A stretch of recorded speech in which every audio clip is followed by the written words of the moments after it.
So now we come to the Wife of Bath's prologue and tale. So I'm going to give you a small lecture on the Wife of Bath's prologue. As I've mentioned earlier, the Wife of Bath is one of the most interesting characters who is part of Chaucer's entourage and who is going on the pilgrimage. And the Wife of Bath is also an example of Chaucer's proto-feminism. Now, what do I mean by proto-feminism? Because Chaucer is writing in the 14th century, Middle English, right? And feminism is a much later concept. It's a much later ideological and political concept. So by proto-feminism, I mean something that is it looks forward to feminist ideas, feminist ideology. You cannot use the word feminist because it will be anachronistic. You are actually using something that is coined much later, that is used much later, that is a product of the 19th and the 20th century. You cannot use it to describe something that is happening in the 14th century. So Chaucer's, the portrayal of the Wife of Bath, you can describe her as Chaucer's example of proto-feminism or something that resembles feminism. Okay. So the physical descriptions of the Wife of Bath, she's an elderly lady and she wears red. She wears a scarlet reed dress and she's gap-toothed. She has gaps between her teeth, which is also a symbol of her own sort of sexual prowess. It's a symbol of her own lecherousness. She's a very lecherous woman, and you come to know that she's also a very spiritual woman. She goes on a pilgrimage every year, but the real reason for her going on pilgrimage is because she's searching for prospective husbands for herself. She has been married 5 times, and you see that there's a description of her husbands. 3 of her husbands, they were good husbands, and the 4th and the 5th husbands were bad husbands. Okay, so she has been married and widowed, and then she goes on a pilgrimage in search of her future husband. Okay, so she's a lot like this. She's a lot like Draupadi in that sense, like a Draupadi-like figure who is married multiple times and who loves to have control over her husbands. So the tale that she will tell you, I'll get into the tale in my next lecture, is all about how the husband needs to be submissive and to be controlled by the wife. Okay, so this is an example of proto-feminism. The Wife of Bath wants to stay in control of her husbands. Okay, she wears, as I told you, scarlet reed dress, and she has an elaborate headgear. Okay, head cover. She wears an elaborate head cover or a headgear, and she is gap-toothed. I told you this before. There are gaps between her teeth, which is a symbol of her sexual proclivities or her sexual excess. Okay. Now, the Wife of Bath, she begins her prologue by establishing herself as an authority on marriage. Okay, she's an authority. She's the ultimate word on marriage and the ultimate word on love. Okay, that's how she sort of introduces herself. And hers is a very important voice because you see that most of Chaucer's pilgrims are male. And those that are women, they belong to the church. They're either the nun or the prioress. But the Wife of Bath is a common lady. She does not belong to the church. So her character is a very important sort of intervention in this whole sort of lineup of characters. She's non-male and she's a female who does not belong to the church. Okay. She has been married, as I told you, 5 times. Her first marriage was at the age of 12. Okay, and the first 3 husbands were good husbands. They were also old. They were old people, much older than her, and she has no qualms in admitting that she married her first 3 husbands because of money. She desired wealth and she married them for money. Okay, and they all died. Okay, so they did not die together, of course. The first husband died and then she married the second husband died and she married the third died, and so on. So she married old people and she married mainly for their money. And what we also understand by her dress is very elaborate. Her headgear, I told you, is very elaborate. This also shows that she's extremely wealthy. She has inherited the wealth of her dead husbands. So she's also extremely wealthy. Okay. Now, she also says that many people criticize her because of her many marriages.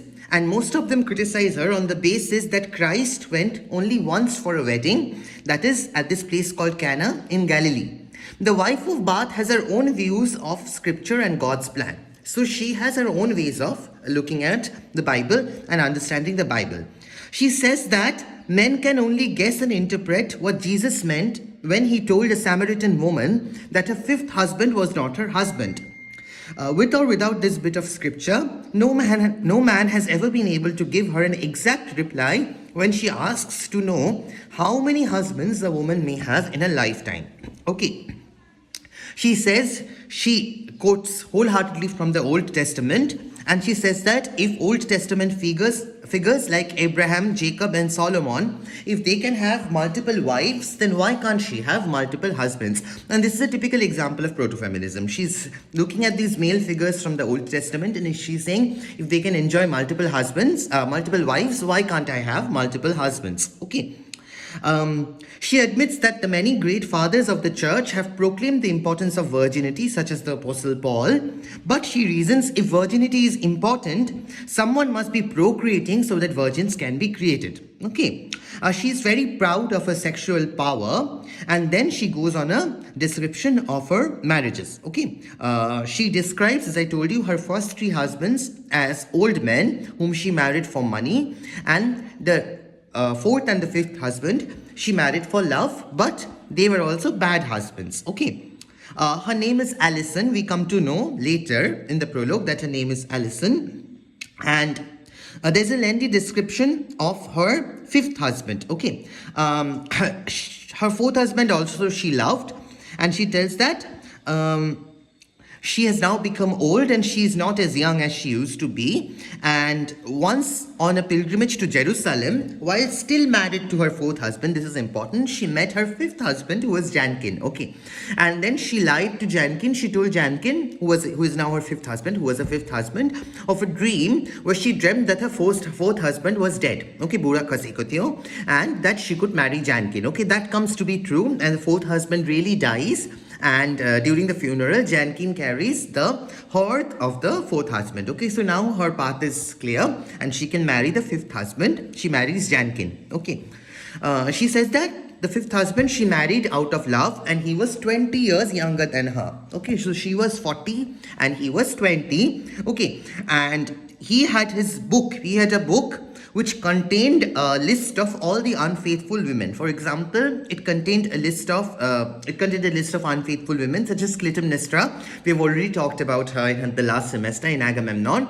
It talks about also Eve, because Eve is seen in the Bible as the temptress. She is the one who tempts Adam into having the forbidden fruit. Okay, so it has a list of all the women who have done evil to men. Okay, so the husband Jankin, the fifth husband Jankin, he quotes from the book whenever he wants to torture her, and then they get into a fight.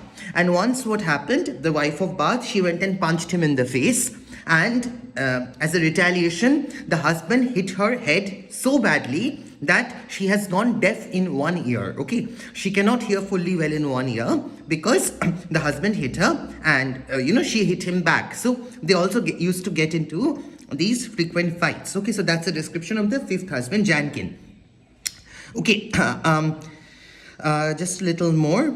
Her tale of marriages, she finishes after that, and then she will begin her story. Okay, so she establishes herself as an authority on love and on the marriage, and she's proud to have had 5 husbands. Okay, and once again, I have told you this is an example of proto-feminism. She's citing figures from the Bible, and this is also Chaucer's proto-feminism, because Chaucer through her is saying that if men can have, if figures from the Old Testament such as Abraham and Jacob, if they can have multiple wives, why can't a woman have multiple husbands? And that there is no injunction in the Bible which says that a woman cannot marry again and again. So she sort of uses the Bible to her own advantage. And remember, she is also going on a pilgrimage, not because she is extremely holy, but because during a pilgrimage she will meet a different group of people, and she can have, this is a search for a prospective husband. Okay, so she is always searching for husbands through these pilgrimages. Okay, this is what you need to remember about her. So in my next lecture, I'll be talking about, this is the prologue of the Wife of Bath's tale. Every tale, remember, has a prologue followed by the tale. So this is the prologue of the Wife of Bath's tale. Her name is Alison, as I told you.